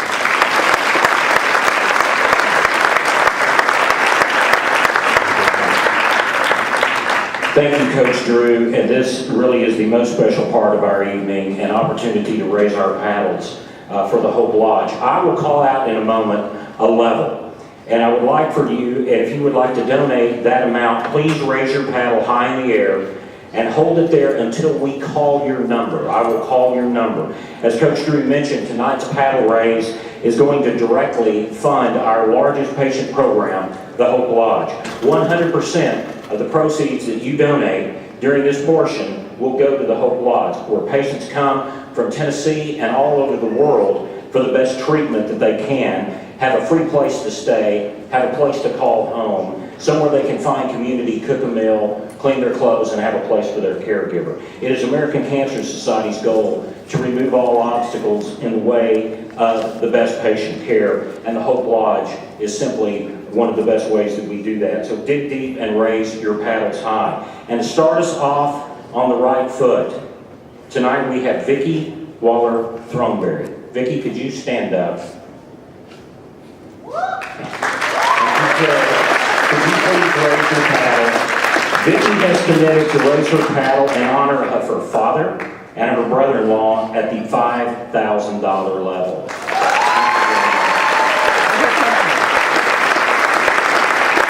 This level of donation will provide tens of thousands of dollars in free lodging to cancer patients and to those helping them, saving the patient anywhere from $200 a night to $250 a night in lodging and meals. And we sincerely thank you for your generosity. That's right, $5,000. Would anyone else like to match Vicki's generosity at the $5,000 level? Anyone else? Now, if you thought about it, thank you. Because you're going to have an opportunity at other levels. And as Coach told us, they're all just as important. Would anyone like to join our team or match at the $2,500 level? At the $2,500 level. Anyone?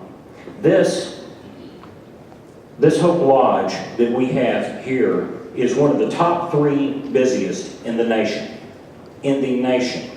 This week, every single room was filled. The average patient stays at the Hope Lodge for 7 weeks.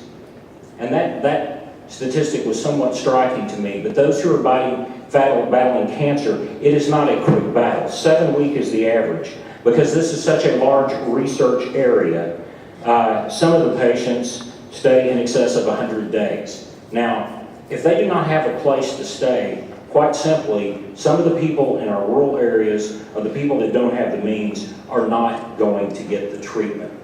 And the best treatment availability in the world is useless if you can't get there and you can't complete it. Would anyone be willing to help us at a $1,000 level? $1,000. Thank you. 403. 403. Anyone else at a $1,000 level? 197. 197. Give them applause. Keep that applause going. 187. 187. 162. 162. Anyone else at the $1,000 level? $500 level. Would anyone help us at a $500 level? Right here in the middle. 222. 222. Thank you, sir. 198. 198. Thank you, sir. 400. 400. Thank you, sir. 178. 178. Thank you, sir. Anyone else to buy? 546. 546. 193. 193. We've got a gentleman right, we'll get someone to use, gentleman right here with his hand raised. We'll get someone to him to paddle. 200. 200. $500 level. 473. 473. This is adding up. Keep it going, folks. Give them a round of applause. $500 level. Anyone else at the $500 level? $250 level. 324, 324, thank you, sir. 181, 181, thank you, sir. 540, 540, thank you, ma'am. Anyone else at the $250 level? 175, 175, 320, 320. Anyone else at the $250 level? $100 level. Can anyone help us at the $100 level? $100 level. Wonderful. Give them a round of applause. Thank you, sir. 228. 228. 191. 191. 406. 406. 542. 542. Give them a round of applause. 549. 549. 190, 190, thank you, sir. 177, 177, thank you, sir. 184, 184, 102, 102, 169, 169, 472, 472, 410, 273. Would anybody help us at the $50 level? At the $50 level. Anyone at the $50 level? Thank you very much, sir. 271, 271, 551, 551, 550, 326, 326, 550, 404, 404, 411, 411. Anyone else at the $50 level? 548, 548, 349, 349, 349. Anyone else? Ladies and gentlemen, you have been incredibly generous. Thank you so much for your help. Go see the whole lot sometime. Thank you for your help.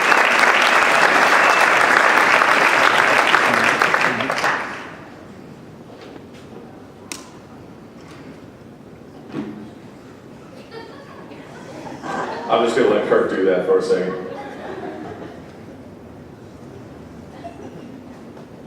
A round of applause for Kirk, please. Now, if there was anyone that was not able to raise their paddle, we just sent out a text. So check your phone and feel free to enter any amount that you would like. Any amount you would like. If everyone in the room just donated $10, that'd be more than $4,000 raised going to the Hope Lodge. Of course, if you want to add a couple more zeros because you've had a couple of seconds to think about it, you can go ahead and do that as well, and we appreciate it because your generosity tonight is helping so many and will continue to help so many. Do you guys think it's time to talk some hoop? Want to talk a little basketball? No? Okay, good. Coaches, you can go. I'm out of here. Thank you so much. Come on, you guys ready to talk some basketball tonight? If I could, all coaches up to the stage, please. All coaches up to the stage, please.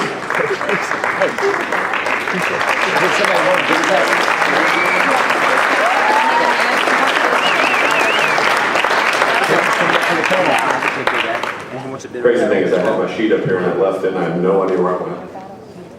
That's okay, I can wing questions, I promise you I can. Yeah, we get a process for that.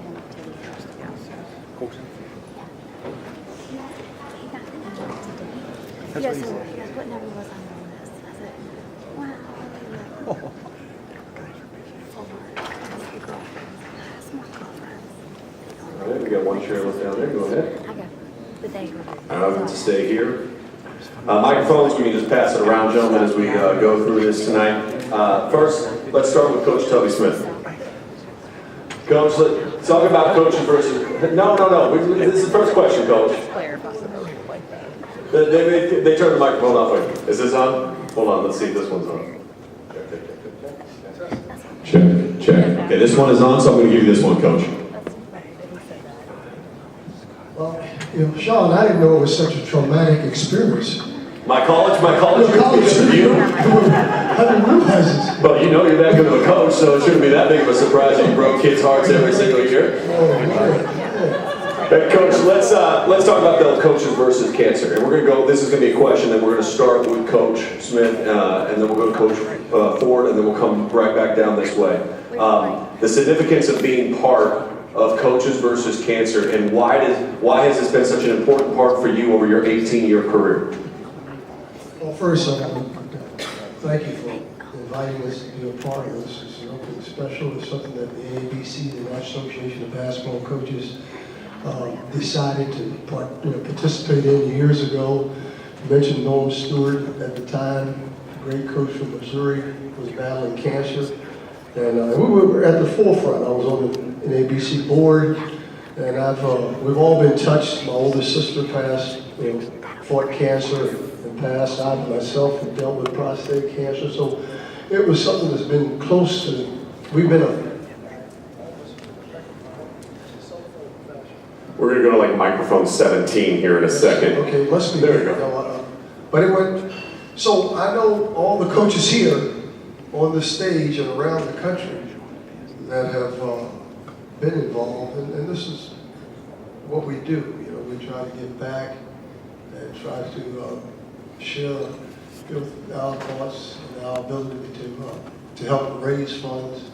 So it's a special time, and that's again when I said that's what we do. Coaches throughout the country that they invest. First, we invest in young people, teaching them to be better people, be good basketball players. But again, I really feel like this is raising funds at American Cancer Society, which we certainly fought hard for. And a few coaches got involved when the Affordable Care Act was in place. And a lot of coaches have been engaged in this fight against cancer. And the coaches versus cancer. It's such an honor, such a privilege to be here tonight to participate in this. All right, Coach Ford, let's go to you. Let's talk a little bit about your team. Over the last 3 years, you've been putting your program into place and making sure you get it trending in the right direction. However, you've got to replace McCall and Martin this year. Who do you look forward to stepping up for your roster? Yeah, that'll be hard for us. Taja McCall and Wayne Martin have been very good for us. We've been very fortunate to have those guys be a part of our program the last couple of years. And to be quite honest, I'm not sure who those two guys are going to be, or three guys, or maybe even 4 or 5. But I'll know more after tomorrow because we're going to start practicing, and we really haven't done much yet except for conditioning.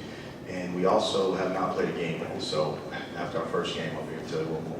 And that first game's in Allen Fieldhouse, right? Well, after our second game. Okay. Coach Bird, let's go to you. We mentioned earlier 754 career victories. If you were advising young coaches that are coming up in this profession right now, what are some of the staples that you have found to be so successful that have allowed you to be able to accomplish all that you have, that you think are important for laying down the foundation to a program? We've got a lot of young coaches up here on the stage tonight, some of them starting their first year of being a head coach. I don't see any young coaches up here at all. I see ball coaches. Pretty young, yeah. Sorry, Steve. I just think making good choices about the people that you have work for you. I've only made one bad one.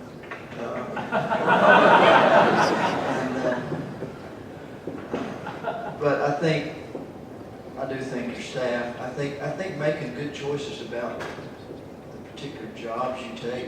Is this school, institution fit me? Can I recruit the kind of guys that I want to coach here? I think helping players, talking about college coaching now, I think helping players understand that they need to make good choices for them and go to a place where they can see themselves being successful academically and socially and athletically as well. I think then us making good choices regarding the people who recruit and play in our program and make sure they are a fit, basketball style, again, academically, the culture of your team that you think? It's my best answer. All right, Coach, good answer. 754 wins. Works for a good answer. Coach Alexander, let's go to you now. 20 wins. You could score the basketball last year. There's no doubt about that. Almost 85 points per game. That's a lot of points. Talk about how you approach that with this group, and in particular, when you look at Garrison Matthews, how special he is as a basketball player. Well, the points per game is honestly not necessarily by design. It's just kind of worked out that way. I think we have chosen pretty well on that end of the floor and got a really unselfish group. I think we were third in the country, maybe in assists per game last year, so that tells you a little bit about our team and how we play. Garrison's obviously a big part of that. He's only a junior now, but in 2 years, he's the quickest player in our program's history to get to 1,000 points, and a guy that's very important to us, obviously, and hopefully he can help us continue to get better. Coach Drew, let's go to you now. First year, you make the NCAA tournament. Anyone impressed me most, and I think this is a marking of a lot of coaches, is when you take over a new job, sometimes you inherit a roster that doesn't necessarily exactly fit your style of play. And when I watched him coach at Valpo, he coached one way, and then I came and watched you at practice, and I studied all summer long your Valpo tape so that I could kind of have a sense of what you were going to do. And then I show up at a Vandy practice last year, and I said, what is this? This is nothing like he did at Valpo. You made the adjustment to your roster. How important do you think that was in year one? Twofold, to have the success you had on the court, but second off, to gain the trust of your team. You know, I think 2 parts. First is the communication with our guys. We have awesome young men at our school, and a lot of communication back and forth. I got feedback from them, really took their opinions and where they felt comfortable. And I think once we found a style of play that they really felt comfortable in, their confidence built, and their confidence built, we scored better. We scored better, we played better defense, so it's kind of a chain reaction from there. Coach Martin, it's Coach Stewart, let's go to you, sorry. I was thinking of UT Martin when I said that, but Coach Stewart, let's talk to you. This upcoming season, if you were to look at your roster and where your program has been built, what are some of the things that you think fans here of your program would take note and pay attention to heading into this season? Well, this team probably, since I've been there for 4 years, will be our most talented now. We have to mesh together. I've got 12 new guys, so we brought in a lot of guys, and but I think they'll see them playing hard, hopefully working together, and we'll get them together, and hopefully have another good season. That's the goal. How stressful is it when you have that many new faces to try to bring them all together and get the cohesiveness that you need to have the success that you're looking for? Well, I started the year last year as an interim head coach, so we had to fill the team the best we could. Now I've gotten a long-term contract. We were able to go out and be a better caliber type player, so it's not that stressful, and I like these guys. Good. All right, let's go to Coach Davis. Coach, how important has your tailor been to your success? Like my happy said, he can make me look good, Sean. Go buy J. Michael's clothing, I promise you. In all seriousness, though, the last couple of seasons, you've had success not only in the regular season, but also in the NCAA tournament. How has that expanded out your reach as far as recruiting, opening doors of opportunity, and just instilling more confidence in your group? You know, I think that everybody up here is trying to create expectations, and you're trying to build a national brand, and at schools like Middle Tennessee, it's maybe not in the Power 5, that's important. And so, in 16 years of working, Sean, I think that, it's fun now that not only for basketball, but for our university and for just the people that have gone to school there, they feel a better confidence about themselves, and our MT brand has gotten better. I think our recruiting, obviously everybody's kind of seen us play right now, but we still can't lose our identity and how we've done that. We can't go out and try to be somebody we're not. Sometimes your fan base wants you to go out and sign this particular guy, but I said, guys, it's not like horse racing. I mean, there's no show and place money here in recruiting, right? It's just for winning. And so you've still got to keep our identity in recruiting, but it's helped, and it's good for Middle Tennessee. Perfect. Coach Bigger, let's go to you now. You came from South Carolina, a heck of a run in the NCAA tournament last year. One of the earmarks of that team, and getting to watch you guys first up close often in the SEC, was the commitment to the defensive end of the floor, and then just the tenacious nonstop motor of your players. How do you try to, or do you try to bring that now to Austin P and try to bring that out of your players?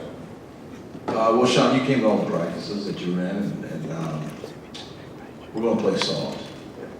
Just like Frank Martin, very quiet, very timid at practice. We're going to play soft and it's quiet, and we'll get guys drinks. I can't give too much away because we played Vandy first game, and right now my team is a mystery. We don't even have, I don't think we have a roster up on the website, so I'm trying to keep that as a mystery. Coach, who are your four or five that you really are going to count on most this year? All 13. Coach Drew wants to know. All 13. No, but we're going to try to play the same way. We're going to. It's been inbred in my system for the past 10 years, so it worked at Kansas State and South Carolina, so we'll try to make it work at Austin Peay. All right, sounds good. Coach Forbes, you're up. Let's go. Let me give Matt a little advice. When your team's running that direction in Memorial, you're not going to be able to see them. You got to call plays while they're going away from them. It's a little bit difficult. You're not going to have a good time with that. All right. Well, after that positive view on outlook for Coach Forbes, let's go to the fact that why did you ask ESPN for me not to call the SoCon championship game again next year? Well, I brought you success. No, the first year I got technical with 4 minutes left. That was a bad call, and I said that. Yeah, we lost. Okay, but I got you. You got all the way home last year, and obviously that was a big part. Changing the culture of ETSU, and I saw it up close and personal in Nashville, just how much everybody came out to support. How important has that been for the growth of your program and getting into where you want it to be? Well, everybody likes to win. In Johnson City, I know it's a long ways from here, but people love basketball in Johnson City. And that's why I knew it'd be a great job for me when I was offered the job, just because people like here have a lot of passion towards our program. And it was the 10th time this year that we've been in the tournament, not the first time. And so, just igniting our fan base again. We had 4,500 people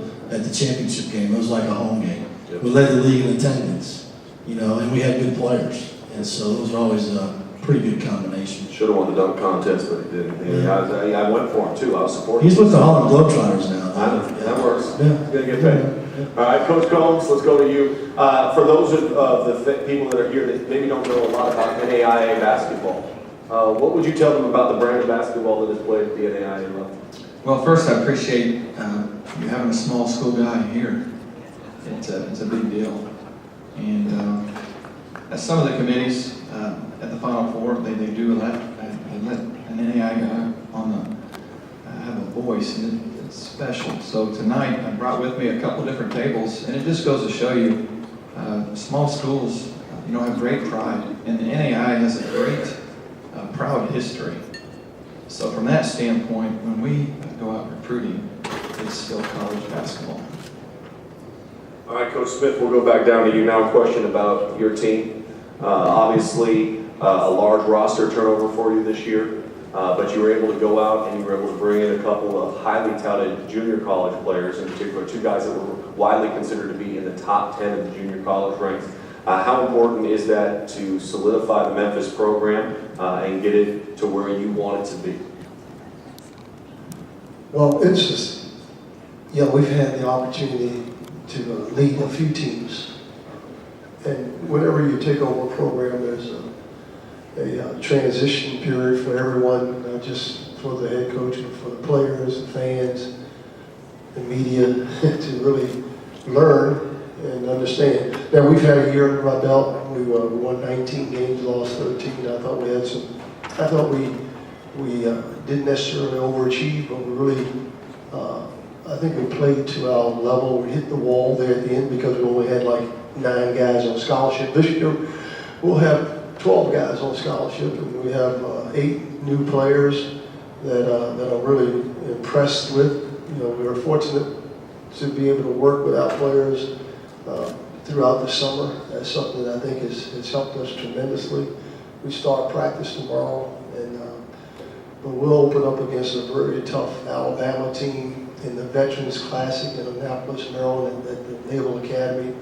So we're focused on developing a real unselfish teamwork group, and I think you have to change your culture and establish your style. We played South Carolina last year, and I know, Coach, you'll have them playing rough, tough, hard-nosed basketball down there. So I wouldn't want to coach against any of these guys because they do a great job here. And I understand Memorial Coliseum over there too. It's going to be tough going the opposite direction. But we have a chance to be a good team. We have some good outside shooters. We went up. Unfortunately, we play inside windows, and that's going to be a real problem. But it's taken some time, about 40-some years. I'll get better at coaching, I hope, this year. Coach Ford, let's go to you. You've got a lot of new faces on your roster. You mentioned practices. Everybody's practice, by the way, in case you know, practices are all starting tomorrow. So these coaches really want to be up here right now. They know this is the last night before they don't get to say hello to their families for like the next 6 months. But that's how important this is. So I hope everybody here also realizes that on their final night they're here.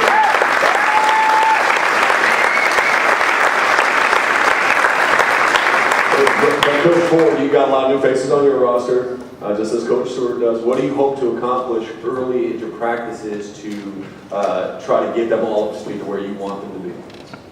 Yeah, I just think the only thing you can really establish this time of year is what your identity is going to be.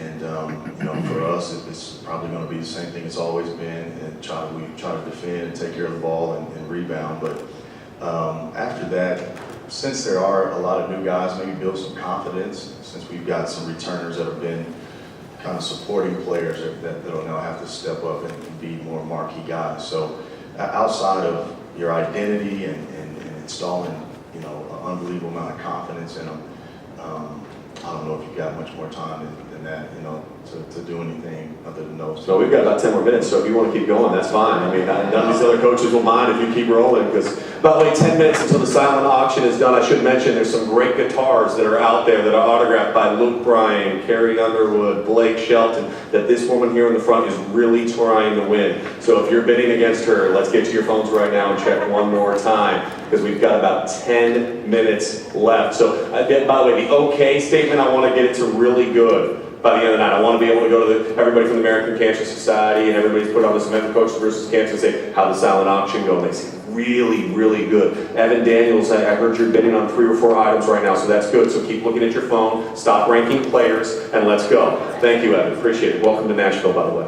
All right, let's go to Coach Forbes. We'll go back down to Coach Forbes so we can get Coach Forbes the microphone.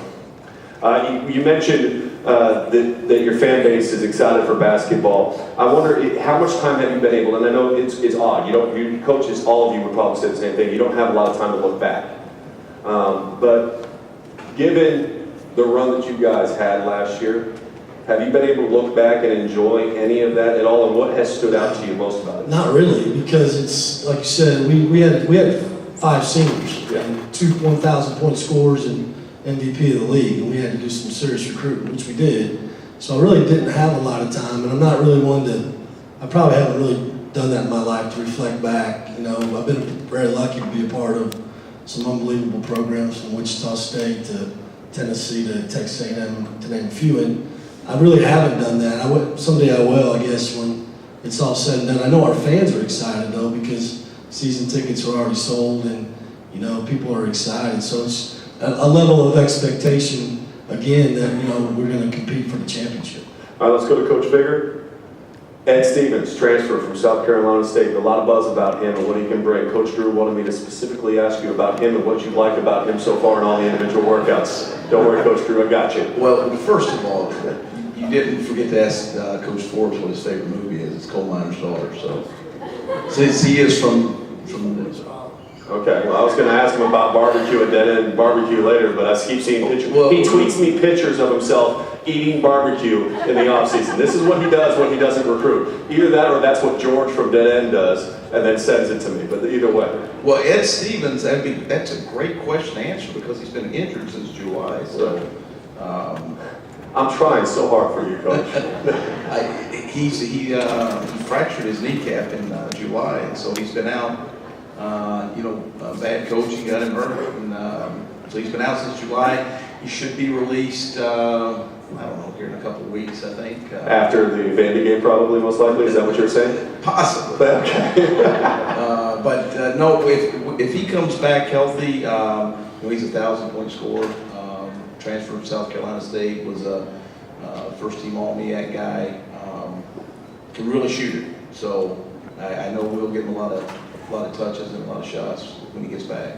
All right, we'll go to Coach Davis next. Coach Davis, let's talk about your Taylor some more. I don't think he's been talked about enough tonight. Mike, I told you it's going to be a great deal for J. Michaels, didn't I? We can go ahead and bring that. I thought for a while there that the suit was never going to leave, and it was going to be blocking like half the views of all the coaches up here. I was like, maybe we should get the suit down. I mean, it's been up here long enough. Like, I'm surprised flashing lights next year, put it on the lapel with the phone number on the back so we can just turn it around and go, there you go. But you lost a lot up front in Williams and Upshaw. They were important colleagues to your team and their success. Who do you look to lean on this year up front? You know, we're an experienced team in the backcourt. We got all our guys back, and Giddy Potts obviously will go down probably one of the best players in our school's history. He's played great in big games. Brandon Walters was a kid that averaged double figures in the NCAA tournament last year, 6'10", and about 265. We got a fifth-year transfer from Alabama, Nick King, 6'7", about 230. That's kind of how we play with our pick and pop forwards that I think have a chance to be newcomers there in the league. All right, we'll go to Coach Bird next. Mark Adams just texted me. He wanted me to ask about his favorite player of all time, how he's doing, what he's up to, and then how do you replace him? Evan Bratz. Evan Bratz. Okay. For those of you who don't know, Mark Adams works at ESPN. He calls a lot of games for us. His literally enthusiasm is what you find him on Twitter. And literally he would tell you every single game, whether or not Belmont was playing or not, that Evan Bratz should be the player of the year in the country. I mean, he loved himself some Evan Bratz more than anybody in the history of mankind. But maybe outside of you, because I did a lot for your program. But how do you replace a guy like that? Well, I want to go back to this advice giving to young coaches. And Dana, you said you wanted to instill some confidence in your team. Well, I've been to Kansas twice. There's no way to instill confidence in your team. Nothing good about that at all. Evan Bratz, short story, he had a chance to work out with Indiana Pacers this year, and about 15 minutes into it, he broke his nose. And they said, you better get out. And he said, no, I'm going to keep playing. And about 30 minutes later, he tore his ACL. And so, actually, Brad Stevens from the Celtics texted me without knowing this and asked what he was doing. And long story short, he had an assistant coaching spot on the D-League team. And so Evan wants to coach, and so that's what he's going to do this year. That's awesome. Yeah, so great kid, great career.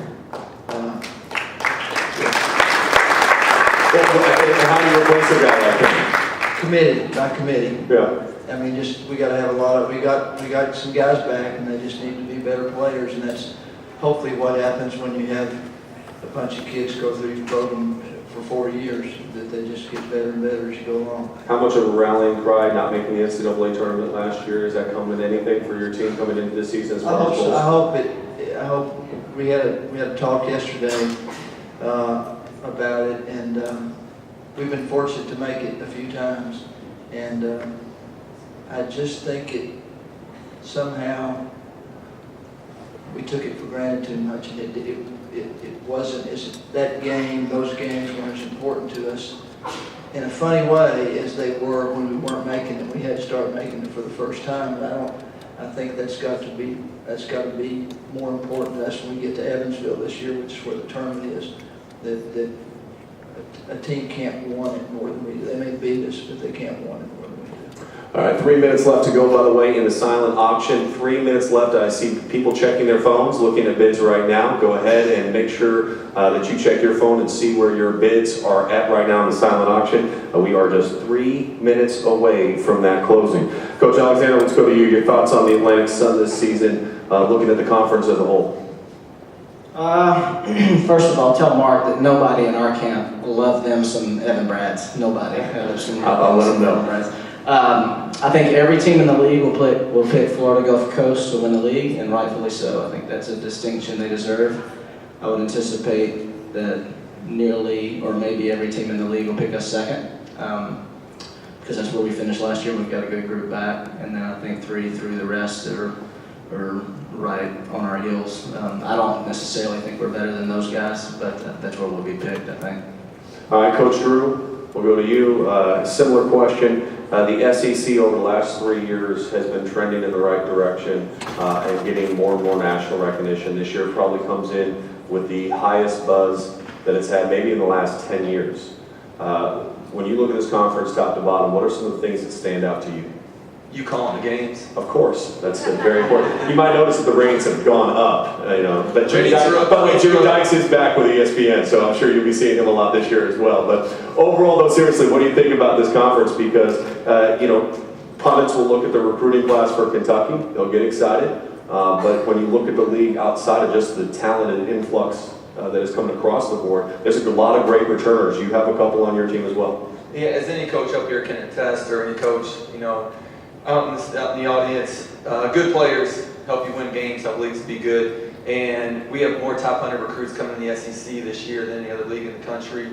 And if you look at the next year's draft, we already have 6 of the top 14 picks come from the SEC. So really, really good players in our league. We play really fast. Our tempo is really fast in our league. And so it makes for an exciting style of basketball. And it's attracting good players. And I think you calling the games, good players, SEC country, great crowds, great basketball. Look, I know obviously the headlines, there's been a lot of headlines this week about college basketball. And not a lot of them have painted a very pretty picture. But I'll tell you about these gentlemen that are sitting up here on this stage. They're excited to go coach. They're excited to go teach the game of basketball to their teams and show you what these student athletes that are on their rosters are going to be capable of doing this year. And it's going to be an exciting year of college basketball. And on behalf of everybody here tonight, and I'll speak for everybody at ESPN, we are really looking forward to covering college basketball and watching your teams play this year and focus on your teams and everything that you guys are going to be accomplishing out on the floor with your group. So as you start practice tomorrow, we wish you the very best of luck and look forward to seeing you guys throughout the course of the season. Thank you so much to all the coaches for being here tonight and their time to be part of this event.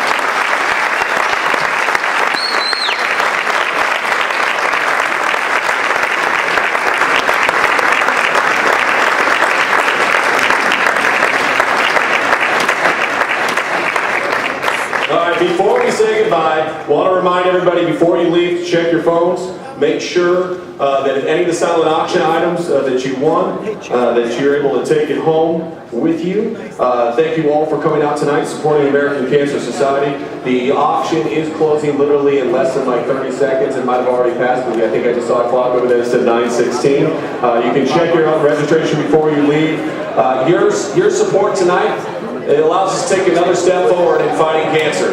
And so I appreciate, give yourselves a round of applause for being here tonight. Thank you.